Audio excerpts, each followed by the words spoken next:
Recovery is an essential part of participating and taking part in all forms of sport. I have here with me Abdul Ghani from www.yogamoves.org.uk, and we have a fascinating interview lined up for you today.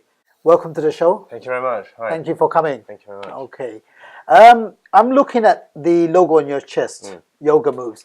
My knowledge itself is quite limited, but I want to talk about yourself before we move on to that as well. Absolutely. You've got quite a long career, 15 years to be precise, in martial arts. Yeah, that's right, absolutely. Okay, tell us a little bit about that. Well, I did originally kickboxing and then moved on to different styles of martial arts in terms of Thai boxing, and then went on to some of the Eskrima or the Kali, and then went on to Pencak Silat. So everybody knows who these teachers are, famous in town hamlets and around. And from there, I progressed onto the healing aspects of the art. So let me get this right, Abdul Ghani. In terms of what you do, your philosophy, should we say, currently, this involves recovery through yoga? Yeah, absolutely, absolutely. The recovery is a very important element of the physiology and the physical aspect of the body. And when you understand the body, when you are damaged from young, as you get older, it still holds in the body. So the yoga is designed in a way that it brings out all those issues, not just physical, but also emotional. For those who have issues from childhood that are stemming from a rough upbringing or psychological issues within the house, and that still stems in the body as well. And as you get older, it comes out aggressive, or sometimes people go and do crazy stuff, from robbery to crime, etc., etc. But all the aspects of the yoga actually heal the individual in terms of balancing the chemicals and the mindset and the emotional aspects of it. Was it a challenge for you making the transition from energetic martial arts to very calming influence of yoga? Absolutely. I looked at the whole aspect of it as to what it is that drew me to this aspect of healing. And what I found was that as you get older, the body is obviously deteriorating on many spheres from what we do in our lives and training and etc. So I had to look over myself, and do I still want to live that life and still be injured when I'm 60, or do I want to heal myself and be fit and healthy when I'm at that age? And that's what was the calling point of actually understanding and learning about the subject more in depth from other yoga masters and other healers around who I associate with. So was there any particular influence from a yoga master in particular, or did you just have this discipline in mind? Well, the irony to this was a lot of the postures originate from the style of Pencak Silat, and a lot of people still practice this in town hamlets. And I took the moves, and then I had to understand it for myself as to what parts and aspects of the body and the organs that it would work. And then I studied different styles of yoga, Ashtanga, Hatha, Shivananda, and just to see where this was for me. And all of them have their own philosophy, particularly in Hinduism. So I needed to kind of channel that energy away and to kind of understand it from the Islamic perspective. So studying on Ibn Suyuti, Ibn Jawziyah, Ibn Sina's books, and to come in and understanding that we still have this aspect of it in our own religion. Not to make it a religious thing, but to understand it from my religion, and not to understand it from a different perspective.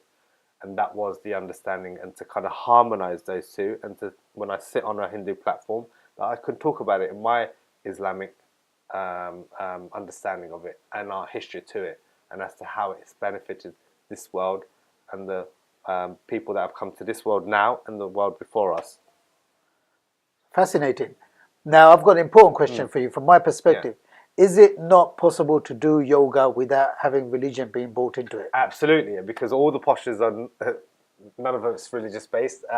All the postures are designed to work with certain aspects of the body, to make it strong, to make it very refined, and to release all the toxins, and to understand the mind, and to release the issues that may have been there, and to address it. So each of the postures will allow you to see yourself a bit more and to understand yourself a bit more on a very intellectual level. And how long has Yoga Moves been in existence? It's been about 5 years, although I kept it under under my bed for about 2.5 years because I was lacking confidence into as to what the community would think. What is it that I'm projecting? Why have I come with it now? All those things were racking in my head. So I needed to kind of make it palatable for the market to understand it. And it wasn't a selling point in terms of to make money from it. It was purely so the community can access it for them to benefit themselves, their children, and also particularly the women, because we may not have access to their wives, to their mothers, to their daughters, but at least they do, and that can understand and help them in development and so forth in the next phase of life, in schooling, and their career path that they may choose. And a lot of the schools in and like the private schools, they all have yoga instilled in their program because of as to the benefits that it does in terms of when the children are having this hormonal change, as to how the body, how it affects their understanding, as to where they're going with that knowledge. And this not suppresses, it controls and makes them just to understand themselves a bit more for them to achieve a higher goal in their careers and in their education. What is the inspiration behind the name Yoga Moves? So Yoga Moves was what it derived from was yoga moves was to mean on two levels. So yoga moves as in the physical moves and the internal moves that it makes. Okay, so when you do all these movements, there's an internal shift too, and these are the shifts of the changing of the character. Okay, when the chemicals are balanced, when the changes happen within your personality, within your conversation, within your understanding of how things work, and to be able to respect other knowledges too, whether it's an engineering subject, whether it's tree surgery, whatever aspects of knowledge, we're all limited in certain aspects. So this is what it was to understand and develop the mind, the body, and the soul as one. Despite the ever-increasing popularity of yoga on a worldwide scale, you still look at large swathes of communities like this, or even if we look at England or Europe in general, where people don't understand the benefits of yoga or the concept in itself. Do you find that a challenge? Yes and no. And the thing is that yes, because I feel that the people need to be exposed to it and to understand the benefits of it.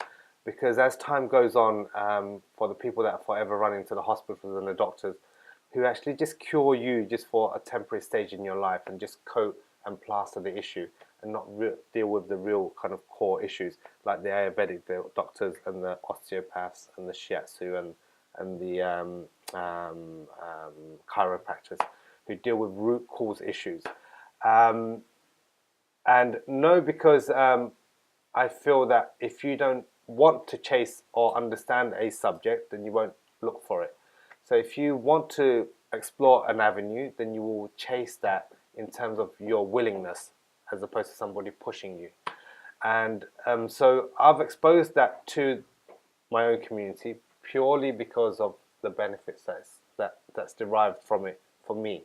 And I hope that they understand it, and they have been so, because the class numbers are increasing. So that's where it's hopefully going at the moment. You like guinea pigs, and you pay tribute to them on your website as well. Absolutely. And you've got one here. Someone like myself, I'm involved in physical activity, exercise, 7 days a week. That could be walking, running, playing football, cycling, swimming. Sell the idea to me now. Why should I take up yoga? I'm 39 years of age. Excellent. Those all those aspects that you're doing are all external energy workouts. Okay, none of it's internal. Okay, and then if you look at your body, you will see as to how tight, how stressed, how tired you are, and then are you really doing the exercises? Because exercising really, when people go to the gym and they do a 5-minute exercise, they think that they worked out. But really, have they worked out? Because if you haven't really worked the entire body and to dislodge the stress, dislodge the anxiety, then you really haven't worked out properly. So when you do the yoga, 5 postures will sort out your migraine. It will sort out your back pain. It will sort out your thinking. It will sort out your steadiness. It will sort out your calmness. that would help you to focus and visualize where you want to go. So, did you really work out? That's the question. What is the thinking behind the logo that you have there? There's a So nice, attractive logo on your chest. So the logo means the external world that we live in, the platform that we live in. No one person can harm it or benefit it in any other way apart from the Most High. And then the second part of it is that we all have a flow and ebb in our lives. The flow is the round and the ebb is the pointy part, which means that in our lives we have about 4 ebbs and 4 flows. So when you're like 18, there's a shift in your life, and then when you're about 33, there's another shift, and then you come to about 45, there's another shift in your life. People may have strokes, people may have achievement, people may have deaths, people may have a growth potential, people may get married, that's a growth. The ebbs are non-achieving. Where am I going with my life? Depression, confusion, delusion. All these kind of things kick in. So these are the flows and the ebbs, and the final ebb that we have is our final abode in terms of part in this world. And that is what a lot of us are working to, is try and perfecting ourselves and for the next journey. And the last part, the grain, is the rice crop, is actually comes from the word padisalibo, meaning that in the rice crop there's a paddy field, and the rice crop grows with the sun and the water and the wind. And as it grows truly with its strong, firm stability and its grounding, and then it yields over and gives you its beauty, the rice crop. Like every person has their beauty and an understanding within themselves, and that needs to come out. When you understand your beauty, what you are, who you are, then it's not an effort. You give it naturally. And if you don't understand that part, then it becomes a difficulty. So if you're an accountant, but really you're a swimming instructor, it'd be a toiling of the two. So when you understand that, then do you truly grow? So in that as man grows with knowledge, with good foundation around him, and then when he comes to a certain point, he yields and he humbles himself to the community and gives his whatever he has in its true essence, without any egotistical mode or financial gain, although all those we need, but we don't ask for it. It comes to you naturally. When you understand that, then the struggle it's not a struggle anymore, it's a plain sailing journey. But you have to understand that.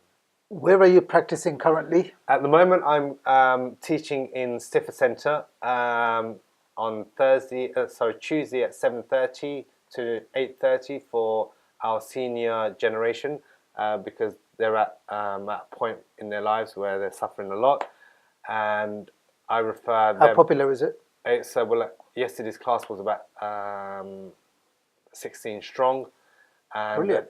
And then this Thursday class is a bit more dynamic. It's slightly bit more robust, to pump out the issues that we may have and challenge our mindset and our body set, see where we are, and then from that weakness we can work and strengthen those areas and grow from that onto the next part, which is the part where it becomes very soft.